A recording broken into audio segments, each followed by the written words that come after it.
This and more coming up on The Whitney Reynolds Show. Disability is not a bad word. A lot of people have a lot of fear wrapped up in disability. Trying to recover really, really well mentally gets you a little better perspective when you step back out there. Another wonderful thing about having a business that's also international is that you can gain inspiration from so many places. The Whitney Reynolds Show is supported by BMO, Boldly Grow the Good in Business and Life. The Together at Peace Foundation, Remembrance, Resilience, and Comfort, creating a hopeful space for those who are grieving. Kevin O'Connor Law Firm. When it comes to your injuries, we take it personally. 10 West Real Estate Group, providing multifamily investment and property management services. Center for Beautiful Living, empowering people to live rich, robust, and beautiful lives. Additional funding provided by facial plastic surgeon Dr. Stacy McLean, Lifeway Kiefer, Respiratory Health Association, Kevin Kelly, Kid Friendly Venues app, JoePerillo.com, High Five Sports Club, and by these sponsors.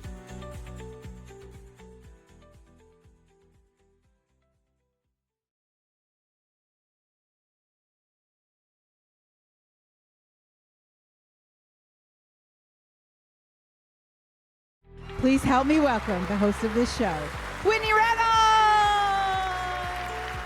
It is our season 9 premiere. We are so honored to be your safe space for stories. And as we kick it off, we thought, what a better place to do it than with a studio audience. Because today we are talking Dreams Unleashed. Awakening the soul of our stories. Come for the stories, stay for the heart, where every journey is And sharing those in a safe space to inspire others. And all you'll see. Whitney's here to share your dream. It's the Whitney Reynolds You are watching the Whitney Reynolds Show. From Chicago Be careful. to your home. Real voices, real lives in every episode. This is the Whitney Reynolds Show. Kicking things off, we sit down with Jessica Jordan Ping, who is an inspiring individual who is courageously pursuing her dreams despite facing the challenges of a disability. With her unwavering determination and positive outlook, Jessica has turned obstacles into stepping stones, showcasing her resilience and dedication. She is one that is committed to raising awareness about her journey, providing that determination knows no bounds. Whether through her creative pursuits, advocacy efforts, or community involvement, Jessica exemplifies the power of following one's passion and encourages others to do the same. Jessica Jordan Ping, welcome to the show. You are an amazing person on all fronts because what I love about you is you are taking your disability and living it out loud. And that's really what unleashed the power of your dream. Yes, 100%. But it wasn't always that way, you know, like I grew up with my disability. I was born with it. So I've never known anything different. And growing up, there was so much bullying and stigma. And in that, I really lost sight of who I was. I really became, I would say, quite upset. Right. Well, for our viewers at home, what is your condition? I have child syndrome, which is a very rare condition that affects about 60 people worldwide with skin and limb deficiencies. So obviously I have a shortened hand on my left side and I have this lovely sparkly prosthetic on. I love that it's sparkly, by the way. Isn't that great? You had to adapt yourself to make people feel comfortable, which you would think, hey, we should all be doing our part. Go into that a little bit more. For sure. Growing up, you know, I just sort of felt like I had to make myself less disabled to have a chance of fitting in because nothing was accessible to me and nothing was inclusive of me. People didn't want to include me because it would take more effort for them because nothing was physically accessible. There was always a roundabout way of getting to an entrance because the ramped entrance was around the back and just simple little things like that that you don't really think is a big deal really adds up over time and really makes you feel othered. When did you have this shift in your life? Because we know each other from social. We know each other from social circles. You have a great following. You've created a platform that's very inclusive. But when did you step into your power saying, I am going to turn this into more? That did not happen until I was 22 years old. I was in my final year of college and I had a complete mental breakdown. And when you say mental breakdown, like a real mental breakdown? Like truly, it was dark times, not good. I had family, I had friends that were like, you need to get help. Like, this is not a good space for you. We care about you. We see that you're struggling. Go get help.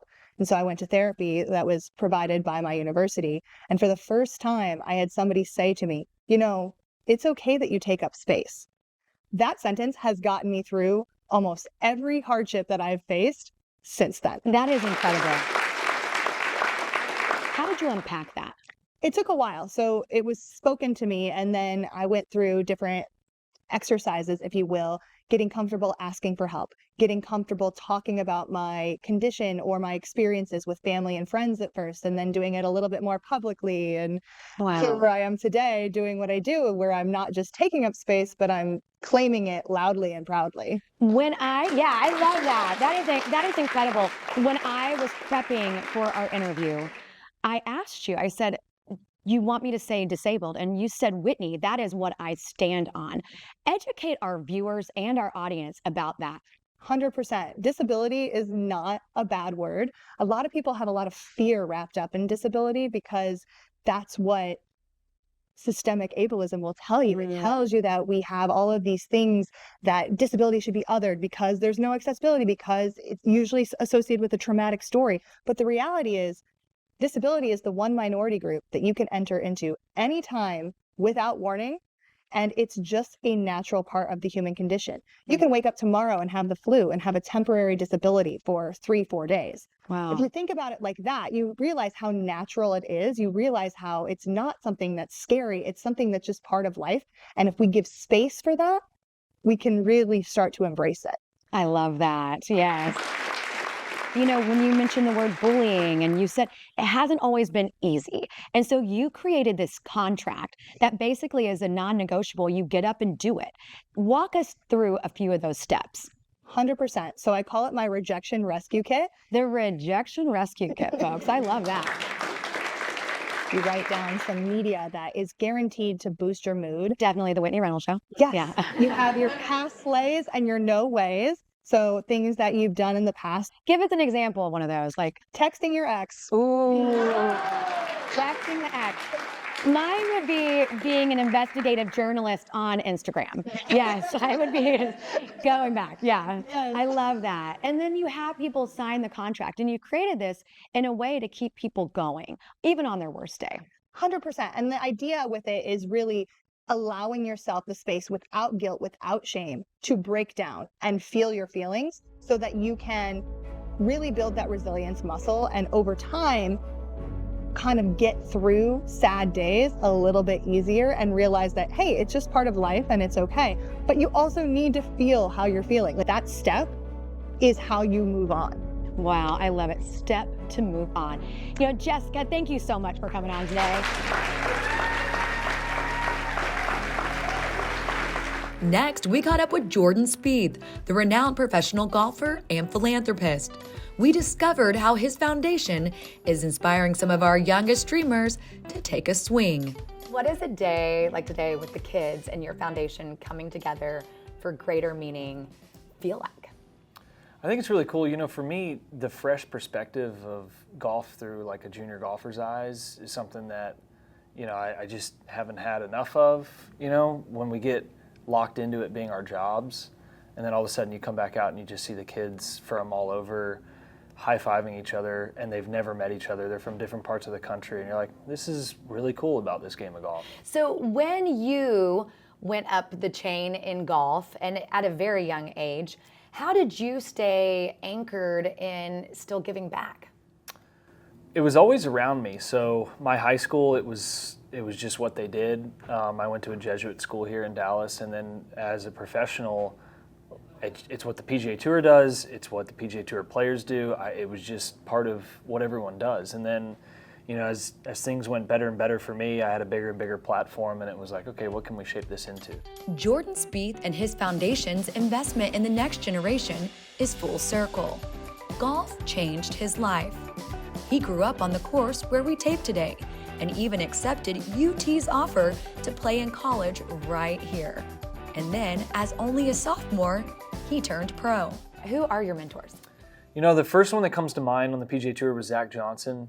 We worked with the same physio, and he's done an amazing job in the Iowa community and Cedar Rapids specifically, but really all along the Midwest through their foundation. He was my first, like, you know, he won the Masters. He's he's been a top 20 player in the world for so many years, and he was my first mentor out there that kind of took me under his wing. And it's a good mentor. Yeah, for sure. And I've got quite a few. Ryan Palmer, some more local guys. Yeah. Ryan Palmer. That's a big one too.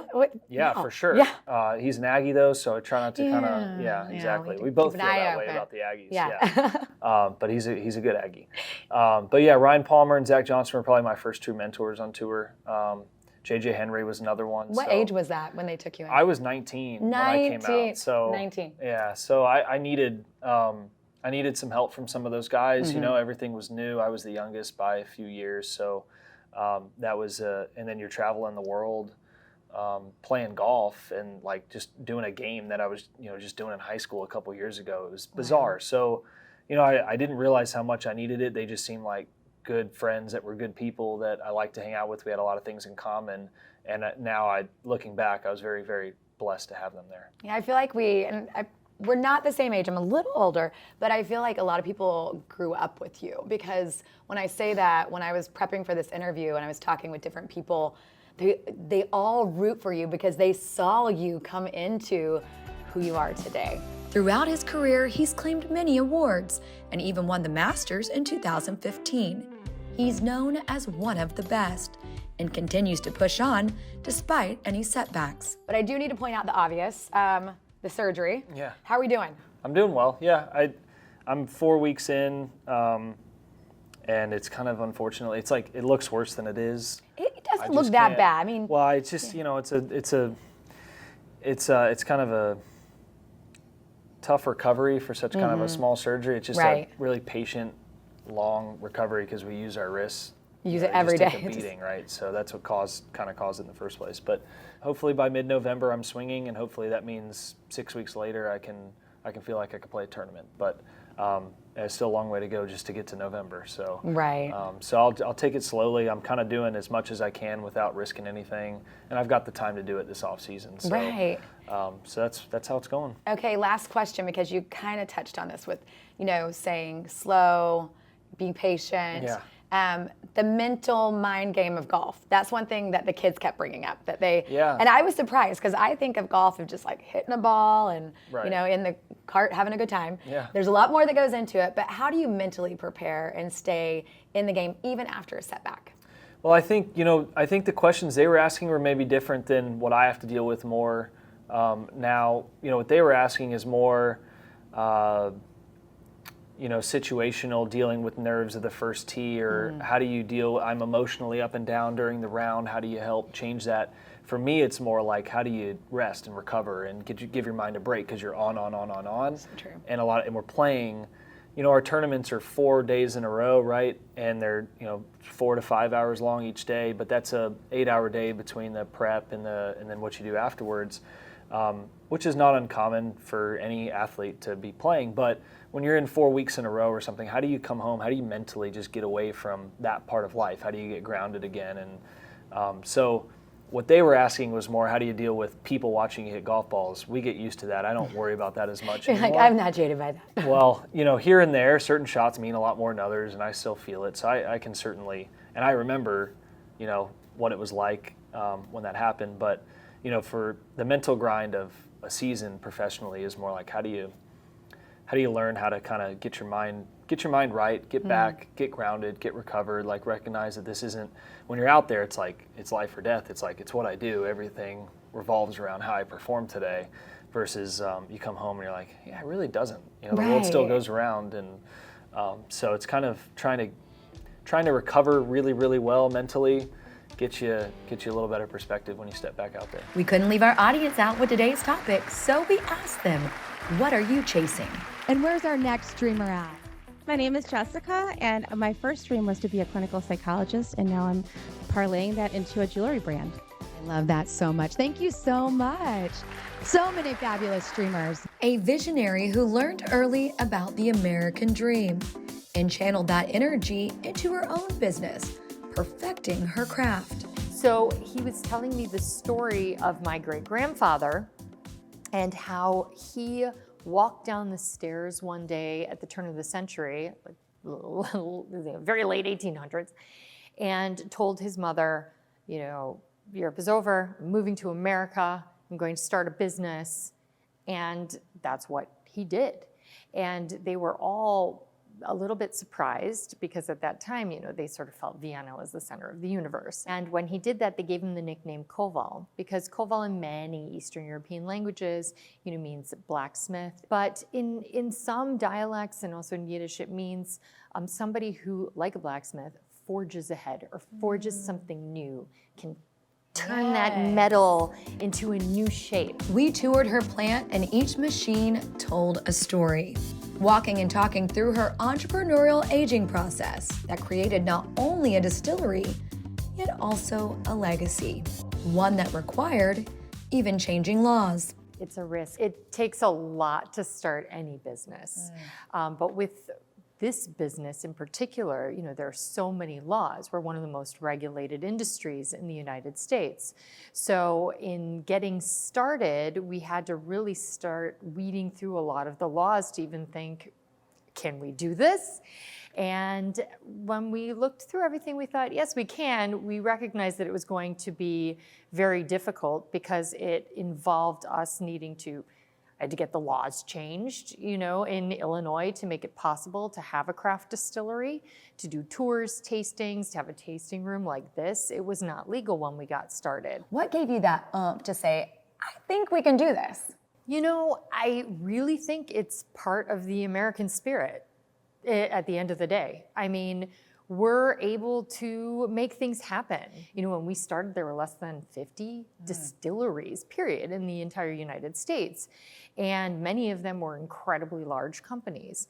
And so having a business framework that allows you to actually bring people into the distillery to do tours, tastings, retail on site was really essential. The journey from dreamer to doer is not always easy.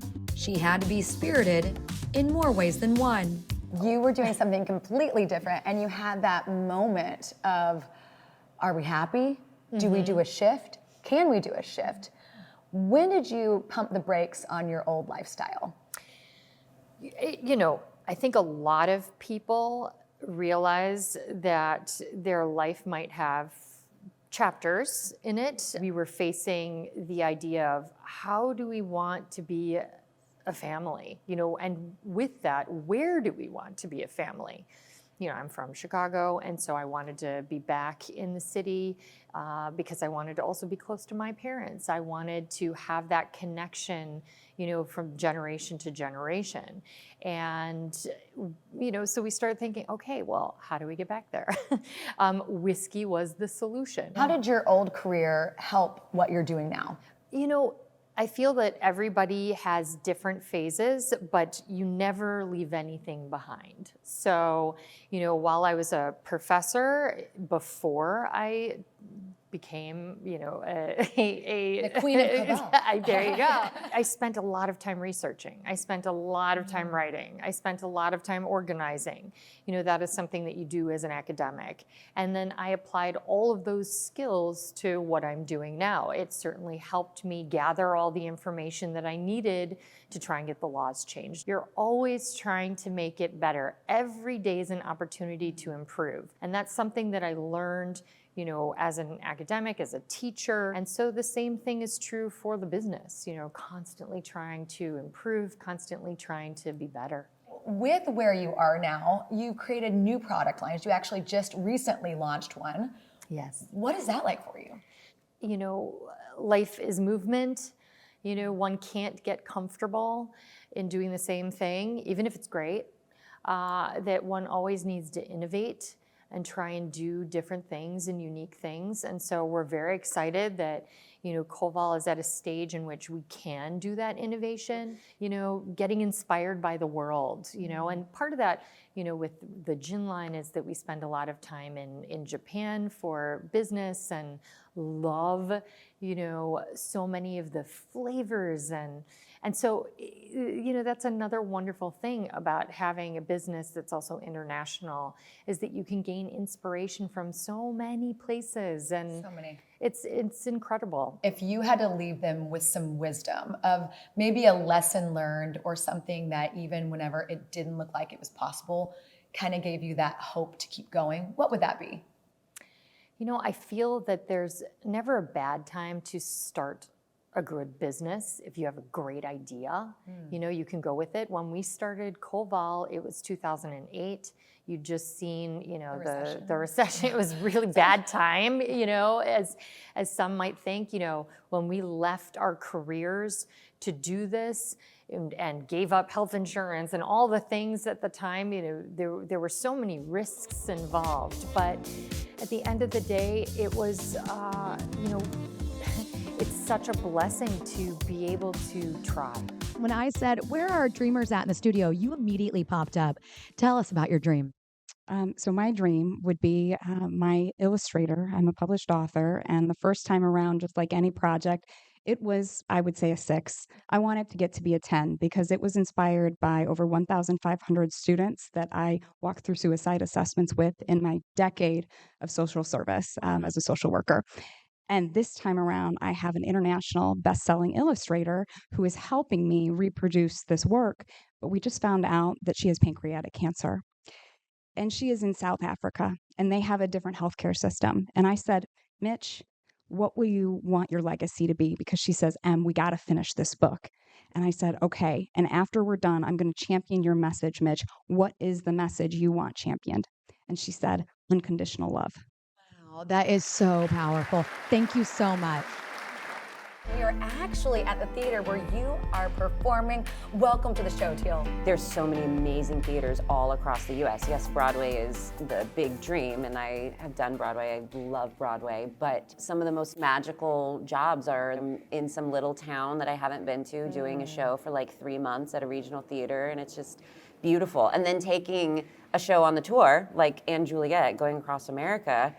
I love visiting cities I have never been to. Like, how do I explore this place within a week? And it's just really fun. Your name, Teal, is just like you were born for stardom with a name like that. I know. I mean, I always say if my parents had any qualms about me following this career as a performer, they probably should have given me a less interesting name. So I've had a lot of amazing shows that I've been a part of, roles that I love, and I always carry a lot of my characters with me. But getting to play in this show, there's a sense of freedom that that all of the actors, our cast sort of has within the framework of the play. And it's been so rewarding and so just absolutely thrilling for me to go on stage every night. And yes, I'm saying my lines, singing my songs the way I'm supposed to, but there is a freedom and to be in the moment, to do sort of how I'm feeling in the moment and like let my heart sort of guide me through the show night to night. It's something that's kind of new to me as an actor who I've been working professionally for almost 20 years. Goodness gracious, crazy. But it's always amazing to be in a show and find a role where there's still new things that I'm discovering about the craft itself and about myself as an artist. And then I get to also share it with this incredible cast and company that I just love. Teal Wicks is a celebrated Broadway superstar, known for her powerful voice, captivating stage presence, and versatility as a performer. Acclaimed for her standout roles in shows such as Wicked, The Cher Show, and Finding Neverland, her dream keeps evolving, and most recently landed her center stage in Chicago with the play & Juliet. So & Juliet, I think the sort of moral of our story is if you had a second chance at life, what would you do with it? What choices would you make for yourself? Like your destiny is within your own hands. And what I love with our show, yes, we have the focus of the story of Romeo and Juliet. Everybody knows that story. Young love, all-consuming, young love, all of that. But we also have other characters in the play, like my character, Anne Hathaway. I'm in a long relationship with my husband, Will Shakespeare. We're meeting these characters, halfway through their relationship. It's a mature relationship. How does love evolve? And how maybe when you've lived life, what other choices could you maybe make? How do you sort of take back control of your life You know, nobody's path is set. You still have an opportunity to shift and follow your dreams wherever they may be. We have done our season 9 premiere, Dreams Unleashed. You know, I was that kid, the one that had a dream at 8 years old, and instead of playing with Barbies, I dressed up like a talk show host with a mic in my hand. And now here we are with season 9. Remember, your story matters.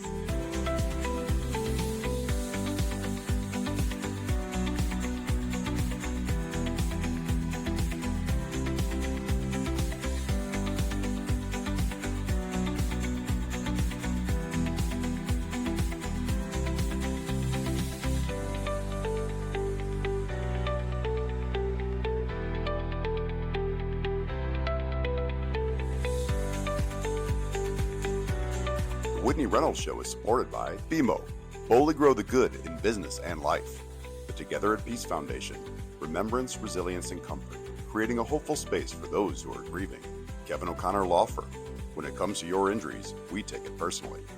10 West Real Estate Group, providing multifamily investment and property management services. Center for Beautiful Living, empowering people to live rich, robust, and beautiful lives. Additional funding provided by facial plastic surgeon Dr. Stacy McLean, Lifeway Kiefer, Respiratory Health Association, Kevin Kelly, Kid-Friendly Venues app, JoePerillo.com, High Five Sports Club, and by these sponsors. Want to stay connected to all things Whitney Reynolds? Well, follow us on social media, and you'll get exclusive content and updates from the show. All episodes are available for streaming anytime.